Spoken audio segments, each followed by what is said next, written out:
Bob Neef asks, can you try to reconcile the leftist feminist mindset with their apparent love for Islamic culture? They seem diametrically opposed to me. I'm going to put this in the form of a question because I said I was only taking questions on the format. I'm going to go and basically say it seems...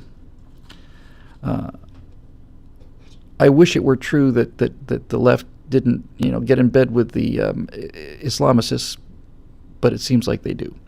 And they do. And the reason that the left is in bed with the Islamists is because the left consists of cowards, moral cowards. They consist of people who are physically frightened of everything. That's why they don't like guns. And by the way, the other reason they don't like guns is because, number one, they're afraid of them, but what they're really afraid of is themselves. I came to this realization fairly recently. When you hear a liberal talking about, well, if there's a gun in the house, I'm leaving, what's he really worried about? I hear this all the time. If there's a gun on the table, I actually heard a college professor who was doing he's a math professor, so naturally enough, he's lecturing his class on gun control, and he basically said, he said it out loud. What I've always thought was true. He said, having a gun in the house, we don't know when we could just go off and snap. I said, that's it. They don't trust themselves. They don't trust their own impulse control. That's why they're progressives, actually, because progressives just want to do everything that's convenient to them. It's not liberty, and it's not libertarianism. It's libertinism. They want to be able to do whatever they want to all the time without any consequences. They want to have whatever sex they want to do whatever drugs they want to. They want to do whatever they're all in favor of free speech as long as it's what they agree with. If it's not what they agree with, they want it shut down. They have no principles, no morals, all about themselves. It's all about themselves all the time. And they're physical cowards, which is why when you tell them ISIS is coming to kill us, they tell you to shut up, and they say no. That these are lovely, kind people. I work with one of them every day. I don't doubt that whatsoever. I'm sure you work with lovely, kind Muslims every day. Many of us do. That's not what we're talking about. And so when you say no, they're coming, and they're serious, they don't want to hear it, because that would mean they'd have to prepare themselves for the worst, which is why they blame the guns, right? They blame the guns because they can ban a gun. They can't ban madness. They can't ban murder. No one's ever done that before. They know it's true.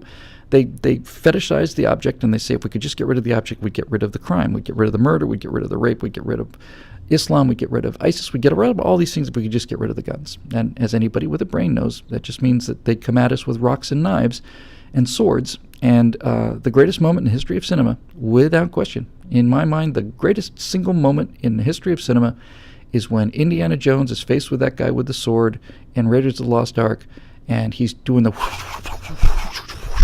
And he's showing us that this guy, this Arab with the beard, has trained as a warrior his entire life.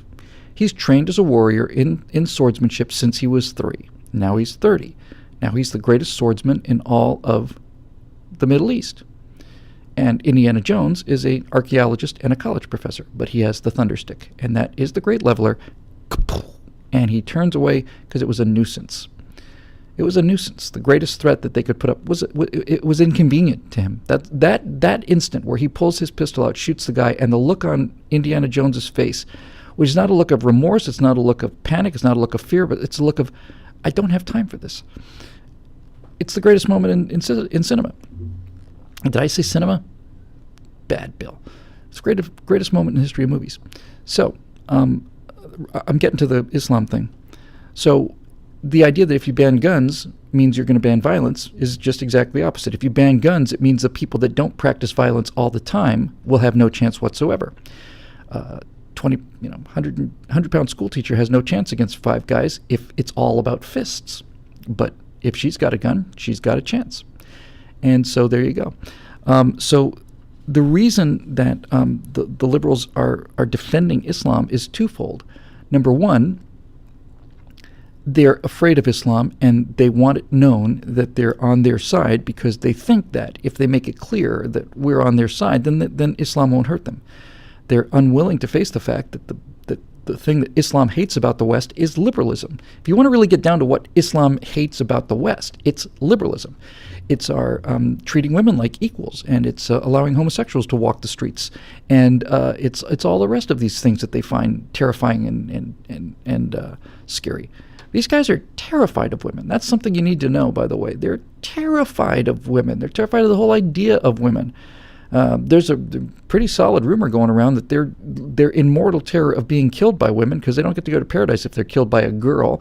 So the idea that there are female Apache helicopter pilots out there kicking their asses and blowing them into tiny little chunks is awesome. It really deters some of them because they've been afraid of women their entire lives.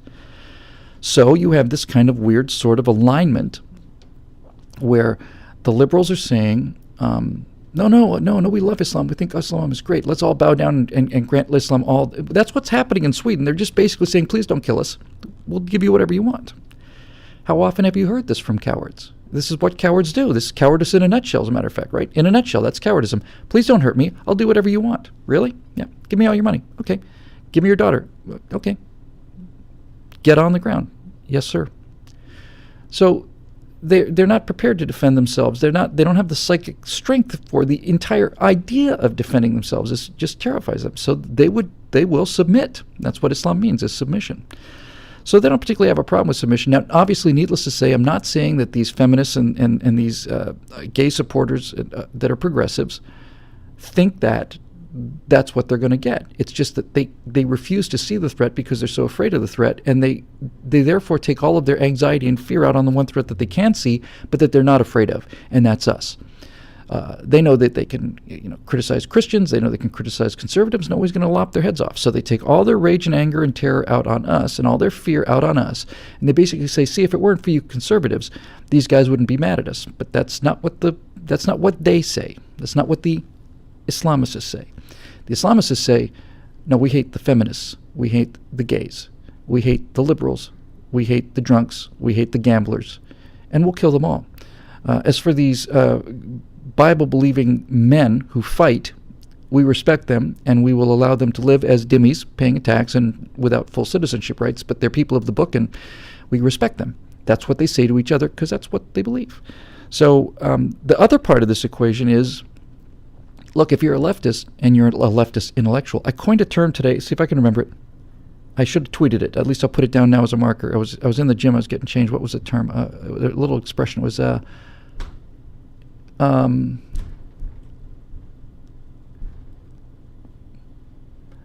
think I said intellectualism is what results when you overeducate somebody who's not very bright to begin with. I think that's about as pithy as I can get it. Intellectualism is what results when you overeducate somebody that's not very bright to begin with. So when you're dealing with leftist intellectuals in this country, they don't want to fight. So Islam is their muscle. In other words, if Islam can destroy capitalism, and since we're so much smarter than everybody, being a leftist, then we'll let Islam basically destroy capitalism and conservatives, and then we'll tell them we're on their side, and we'll shake hands, and they'll go home, and we'll go home, and everything will be, copacetic. When people talk about compromise, when they say we just get together and talk with these people, when they talk about compromise, they always seem to think that the compromise means that they're going to enlighten these Islamic savages and convince them that, no, women should have all equal rights, and gays are actually swell people. They actually believe this. That's the end game for them. Let the Islamists take out our warriors, us, and then, then they'll explain to them how they've been on their side the whole time. See, now we can just shake hands and go home. That ain't how it's going to end up. So that's the dual dichotomy. They don't want to face them, so they're afraid of them, so they defend them to say, hey, look, we're on your side. See, it's Stockholm Syndrome. That's what a hostage does. That's what a hostage does. Oh, no. Oh, no. We think you're great. What is going on? I think something's coming through the walls here. And then the other part of it is they know that they're fighters, and that as fighters, they can take out our fighters. But the progressives and the Islamists got another thing coming because it's real easy to go marching through the streets of Stockholm, and it's real easy to go marching through Paris, and it's real easy to do all these other things, but we're not going to put up with that here. It's not going to happen in Des Moines, and it's not going to happen in I don't think it's going to happen in South Central, to be honest with you. So anyway, so much for that.